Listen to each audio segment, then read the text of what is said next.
Irmãos, nós estamos agora acampados no estudo, se eu posso usar essa expressão, do verso 28 ao verso 26 de Gálatas capítulo 5. Anteriormente, Paulo exaustivo em dizer o que não deve fazer sobre os pecados da carne.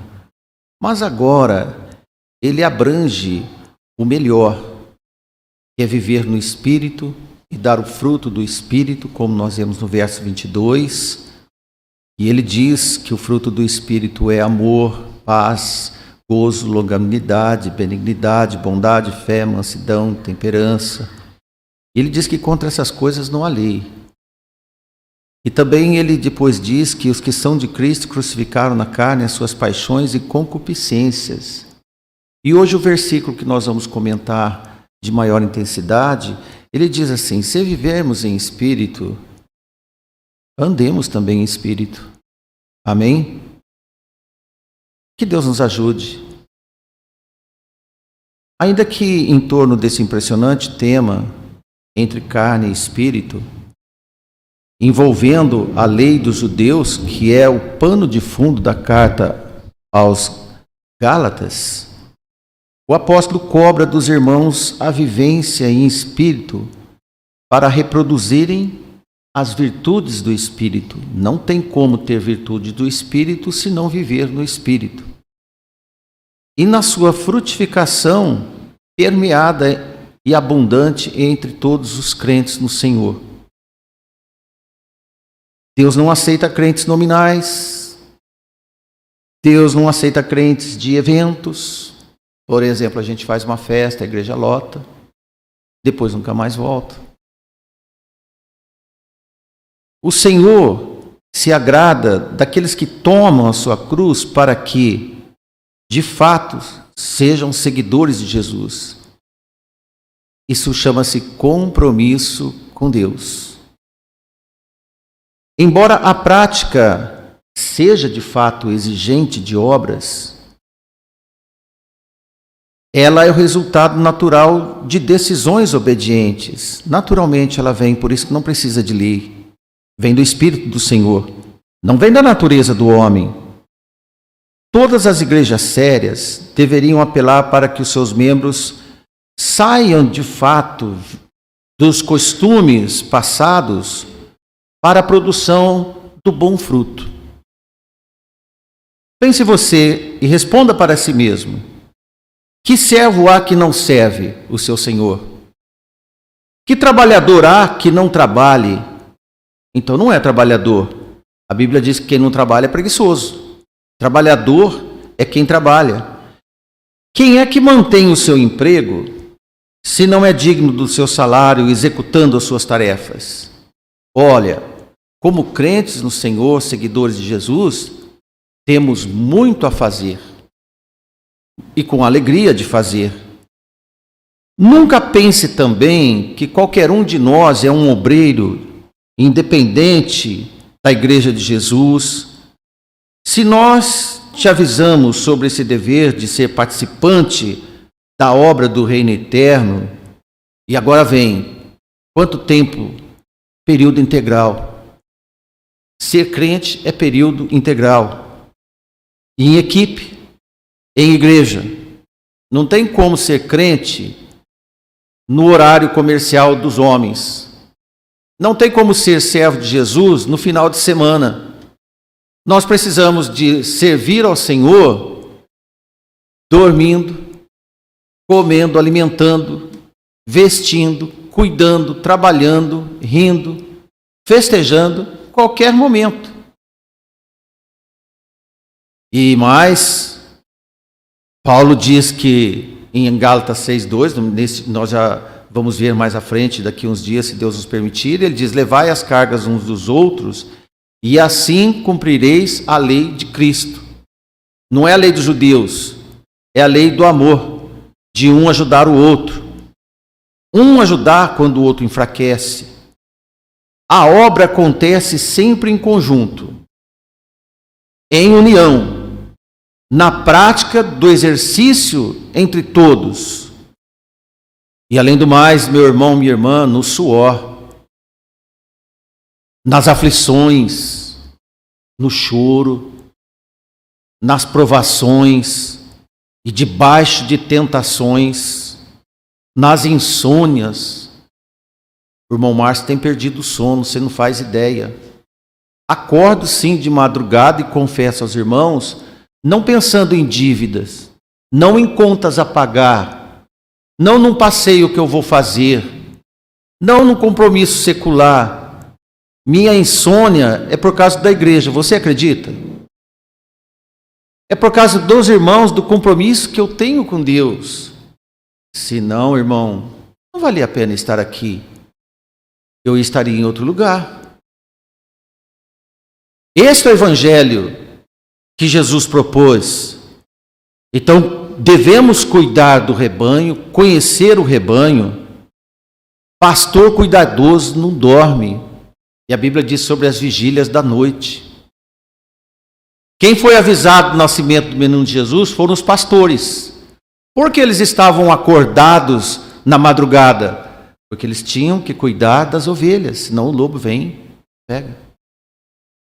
É assim. Por isso, ele diz, se vivermos em espírito, andemos também em espírito. Ele não marca tempo. Andar é sem tempo marcado. O grego diz aroisto.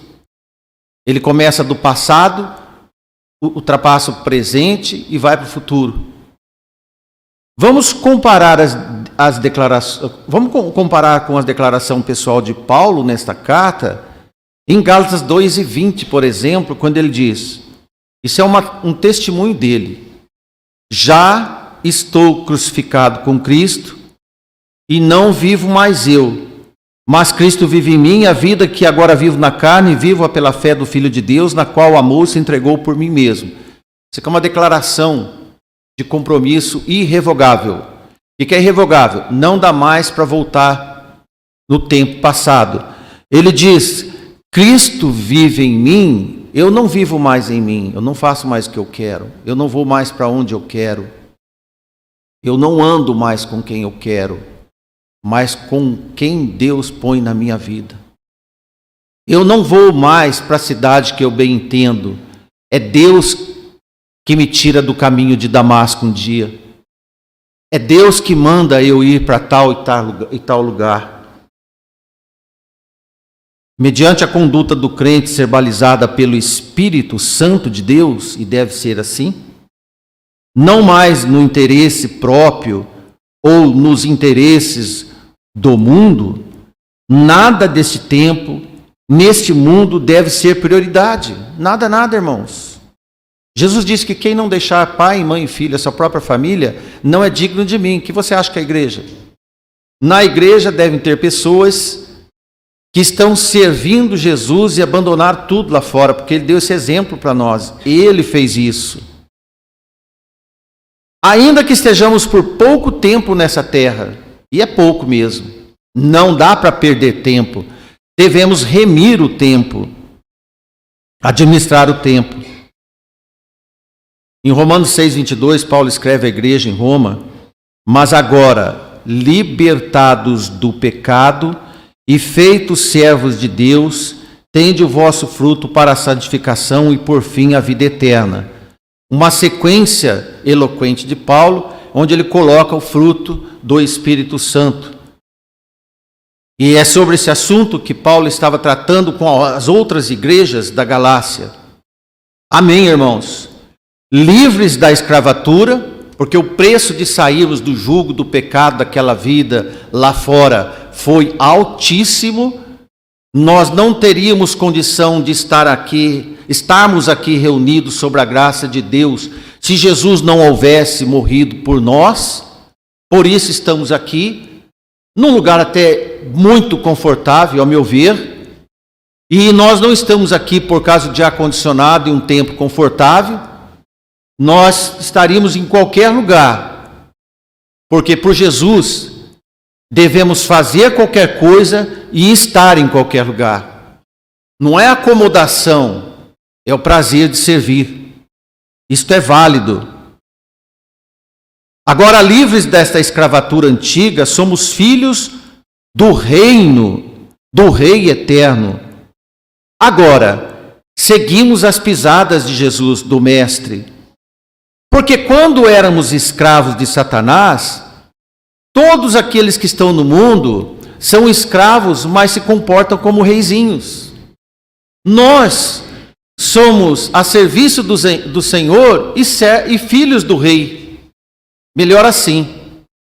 Estamos numa melhor, agora independentes também, não mais escravos, livres para demonstrarmos que somos cidadãos celestiais do bem, que procuramos fazer de tudo o que é bom.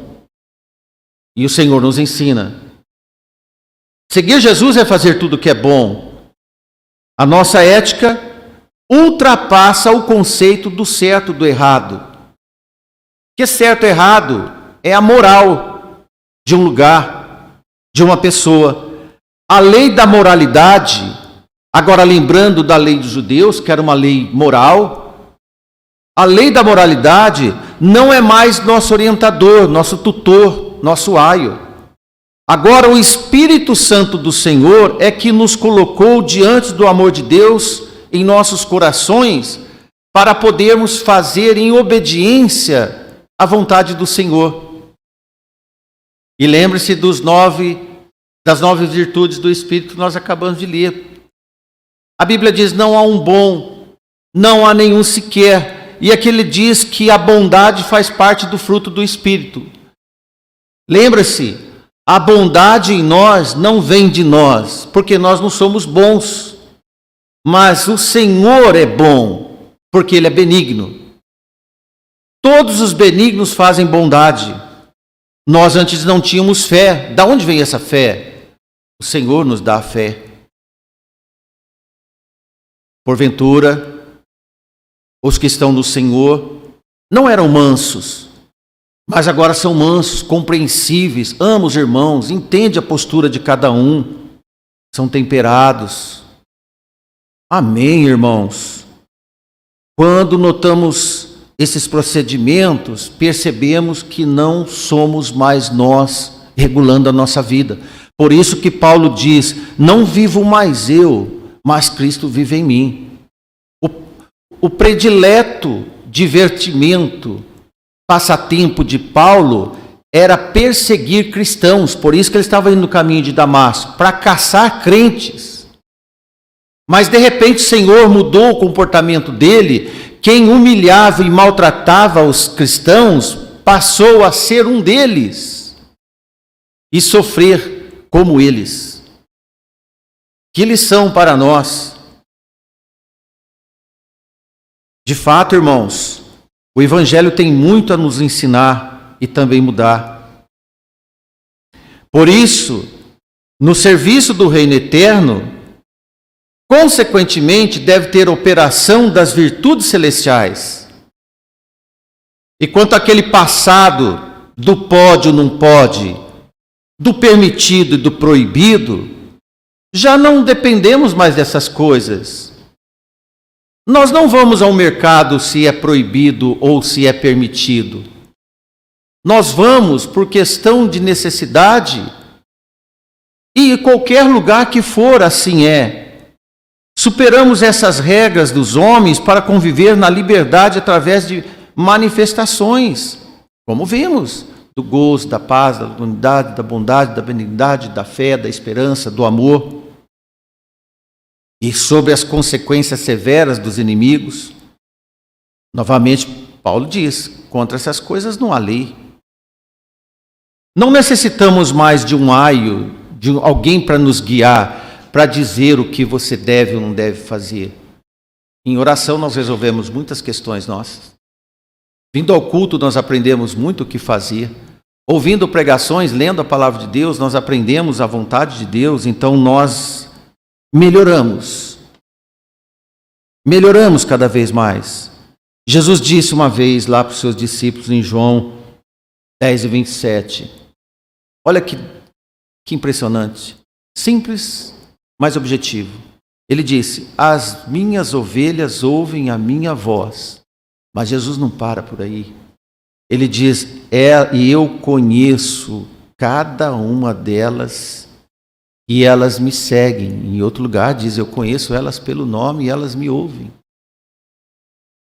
Esse é o Jesus que nos conhece. Esse é o Jesus que sabe cada um de nós como estamos seguindo Ele. Porque se agora estamos no serviço do Senhor, e tudo que acontece mediante o novo modo de agir, em benefício do reino eterno, dá-se o nome de santificação, está cada vez mais separado do mundo e agregado ao Senhor. Temos um novo caráter. Agora a nossa ética é espontânea, ninguém precisa de mandar mais. Alguém te mandou vir na igreja hoje? Alguém veio aqui por obrigação na igreja hoje? Sabe por que você veio? Por causa que algo no seu coração tocou e você veio. E você veio. E você ouve. E isso, irmãos, aquele acompanhamento que quando éramos criança, nossos pais falavam, é hora de levantar, de ir para a escola. Aquilo é lei. Você tem que ir. Mas algo mudou em nós, que agora o acompanhamento foi substituído pela vontade, pela aceitação, pelo dever íntimo, pelas bênçãos vocacionais dadas a nós. Porque o justo no Senhor, ele vai colocar o coletivo acima do individual. Voa a igreja onde os irmãos se reúnem. Coloca o próximo em local de honra. Devemos ser cuidadosos uns com os outros, preocupados uns com os outros. O que está acontecendo com o irmão Renan? O que está acontecendo com a irmã Simone, que ela não veio hoje? O que está acontecendo com o irmão Edivaldo? Como ele está? Preciso de ligar para ele. Isto é a igreja do Senhor. É assim que ela funciona. E quem pode acusar apontamento contra esses preocupados? Que mal tem? Novamente, contra essas coisas não há lei. E Paulo certa vez diz aos Romanos 8,33, quem intentará acusação contra os escolhidos de Deus? É Deus quem os justifica. Esta nova modalidade de vida é um dos poucos valores de amplitude universal. Te explico. Sem julgamento, sem tribunal, acima de todas as barreiras e orientações. Navega acima das culturas, dos costumes e das normas das nações. Ora, veja bem, meus irmãos, em qualquer lugar do mundo você pode ouvir a voz de Jesus. Em qualquer situação você pode orar para Jesus, Ele te ouve. Amém? Você vai orar ao Pai e pedir socorro ou agradecer e Ele vai te ouvir, vai te atender, vai nos socorrer, independente da lei que existe no lugar onde você está. Amém? Este é o Evangelho. Quanto menos lei tem um povo, mais éticos são os cidadãos, sabia? Todos os países mais desenvolvidos têm poucas leis, porque intrinsecamente cada cidadão sabe como se comportar. Ele não fica jogando lixo na rua, porque ele sabe que a calçada e a rua é onde ele vai passar, onde os seus filhos vão passar e onde o próximo vai passar. Se está limpo para ele, tem que estar limpo para todos. O Evangelho está acima desses princípios. Que maravilha! Que interessante quando nós temos esses conceitos determinados pelo Espírito Santo do Senhor. E no versículo 16 ele diz, andeis em espírito e não cumprireis as concupiscências da carne. Não é o contrário. Ande primeiro em espírito. As outras coisas o Senhor vai tirando da sua vida. aqueles desejos que não valiam para nada, o Senhor vai tirando cada dia, vai perdendo sentido. Irmãos, imagine quantas coisas já perderam sentido nas nossas vidas. Quantas coisas, e quando paramos para pensar melhor, vemos que realmente não fazia bem algum. Não fazia bem algum. E de certa forma, irmãos, que adianta, por exemplo, se alguém ofender uma outra pessoa com palavras ásperas, para depois elogiar com palavras adocicadas? Como se pudéssemos navegar em de bondades e maldades. Mas não. Elimina o mal e fica o que é bom. E isto é orientação do Espírito do Senhor. Crente em Jesus não pode ser alguém entre altos e baixos. Importante isso para nós. Nós não podemos oscilar entre altos e baixos. Não estou dizendo de tristezas, não é isso. Estou dizendo de comportamento. Ele deve estar no caminho da santificação, e este caminho tem uma única direção. A direção certa. Ele vai te elevar aos mais altos escalões celestiais, identificando como emanador do fruto do Espírito de Deus. Isso vai nos melhorando, nos aperfeiçoando.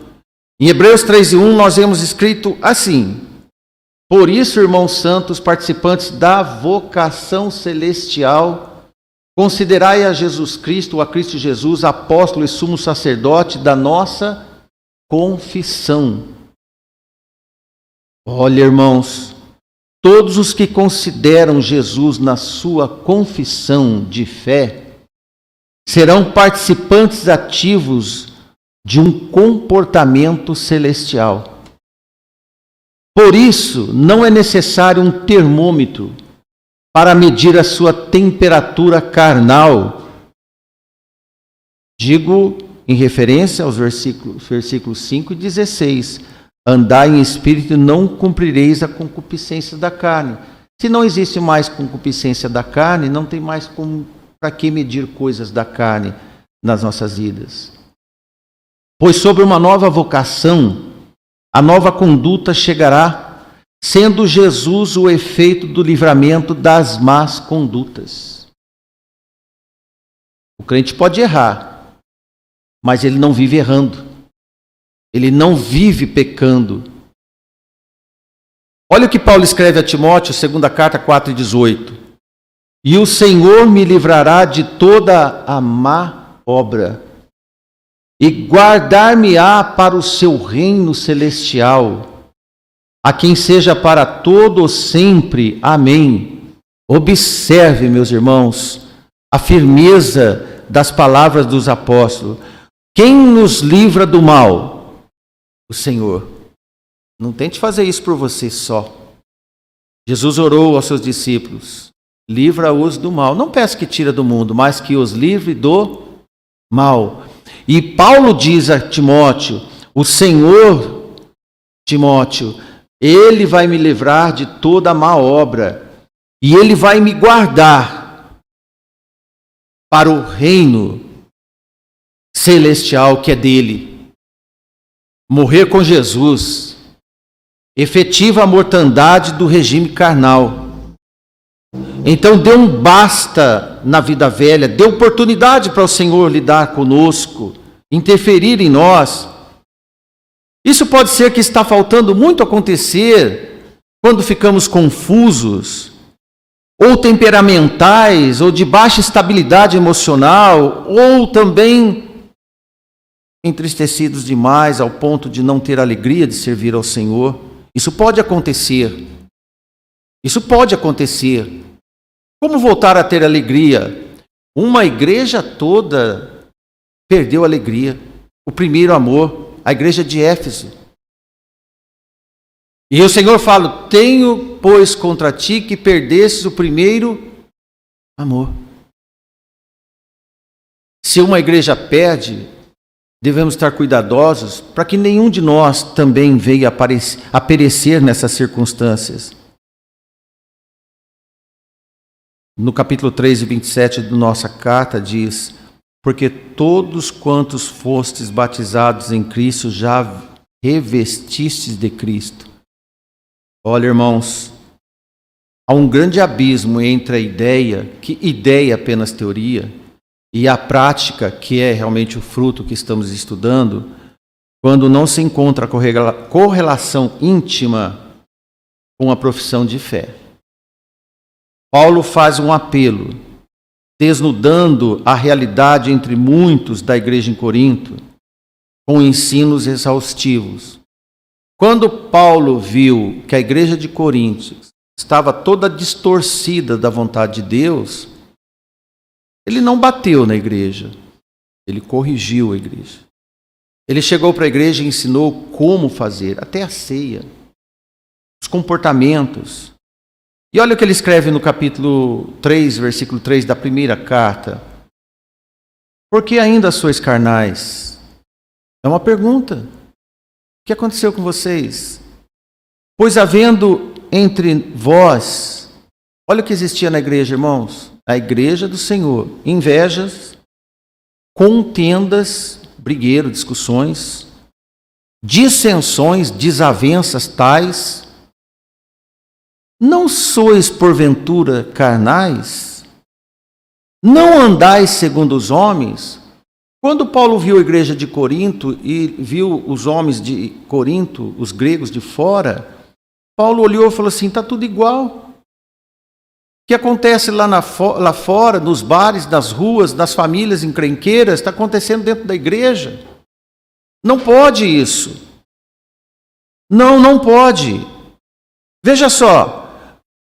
Os coríntios, semelhantes aos gálatas, um show carnal nas igrejas. Isso no primeiro século, irmãos. Podemos dizer, nós estamos até bem, viu? Em algumas circunstâncias estamos prósperos em relação a certos acontecimentos. Pelo que vemos, Paulo generalizou a igreja, pelo menos nessas duas que nós vemos. Porque não há decepção maior para um pregador, para o apóstolo, como vemos, quando os santos ensinos não são aplicados de fato. Isso aponta para a tragicidade da ausência do fruto. Quando Paulo ainda escreve, ainda sois carnais, à igreja grega de Corinto, aponta a reprovação, olha só, pela demora para promover mudança. Eles acostumaram a entrar na igreja e viverem na carne. Isso pode acontecer, uma acomodação mundana dentro da igreja. E se não se revestiram do Espírito Santo, são crentes daquela época, passados do tempo, eles não amadureceram no seu tempo, crentes sem renúncias, sem mudança de vida, sem a metanoia, inclusive. Ainda existia na igreja esses três conteúdos ruins de pecados: invejas, dissensões e contendas, principalmente é o que existia. Conteúdos de altas doses de atividades carnais. Ele diz, olha, porventura vocês não são carnais? Claro que eram. Tal como os demais homens do mundo. Também acontecendo com os Gálatas. E também, lembra, acontecendo em Creta, toda a ilha de Creta, as igrejas estavam contaminadas e Paulo manda correndo Tito para resolver as questões daquelas igrejas na ilha, aquela árdua missão dada ao nobre evangelista Tito. Paulo fala, vai lá, Tito, vê se recupera o que ainda resta, porque muitas coisas já eram irreversíveis, não tinha mais jeito. Em Tito 2:12, Paulo escreve, ensinando-nos que, olha, irmão, ensinando que, renunciando à impiedade e às concupiscências mundanas, vivemos neste presente século de uma forma sóbria, justa e com piedade. Qual o segredo? Para um crente, para uma igreja. Olha, irmãos, para terminarmos esse breve estudo desta noite para que nós possamos aproveitar o máximo possível em amor, para que possamos crescer, não só aqui, agora na reunião, mas crescermos aí fora, porque o mundo está hostil demais. Está ou não está, irmão? Nos jornais temos notícias boas? Não. Na cidade temos notícias boas? Não. Nas famílias temos notícias boas? Não. Quando você conversa com as irmãs sobre netos, sobre filhos, trágico demais. Onde nós vamos buscar consolo? Onde? Na casa do Senhor. É Ele que vai colocar a mão para resolver questões que nós, muitas vezes, já não temos mais para onde correr. Estou notificando isso para os irmãos porque essas não são 3 igrejas, vou colocar 3 regiões em que as coisas estavam complicadíssimas. Triste realidade em Corinto, dura mania na Galácia, de esquecer o que Paulo tinha ensinado, e ele chama eles de insensatos. Eu fico surpreso como que vocês esqueceram tudo que eu ensinei para vocês. E a trágica disseminação de desvios fundamentais em Creta. Quanta coisa para fazer nas igrejas, irmãos. Quanto trabalho para melhorar, para arrumar. E entre nós, para terminarmos, século 21, irmãos. Estamos no século 21. No ano de 2000, quando eu vi passar para o século 2000 para 2001, para o século 21, do 20 para 21, eu falei, poxa vida, sou um homem que passei de um século para o outro. São 100 anos. E nós estamos no século 21 e recebemos esse alerta geral das igrejas mencionadas. E tem mais ainda que nós não estamos comentando agora para você, nem em outras igrejas, onde João fala, onde Pedro toca no assunto, onde outros também levam assuntos em pauta, o mesmo nosso Senhor Jesus. E nesse miolo do nosso estudo, no versículo 21, parte final dele, no comentário sobre as 17 e 18 penalidades da carne, pecados, Paulo diz assim, como um conclusivo, e isto é amedrontador e preocupante, acerca das quais de antemão vos declaro que também já antes vos disse, que os que tais coisas cometem, vamos falar todos juntos, não herdarão o reino de Deus. Sério? É sério isso, irmãos? É sério? Não herdarão o reino de Deus. Como contra as virtudes do Espírito Santo não há lei alguma, a favor dos que abusam das obras da carne, a condenação é certa. Interessante. Paulo diz lá no versículo 25, que é o nosso versículo principal desta noite, se vivermos em espírito, andemos também em espírito, porque aí nós estamos rumo ao celestial mesmo. O caminho está certo. Mas aqueles que vivem na carne, em pecados constantes,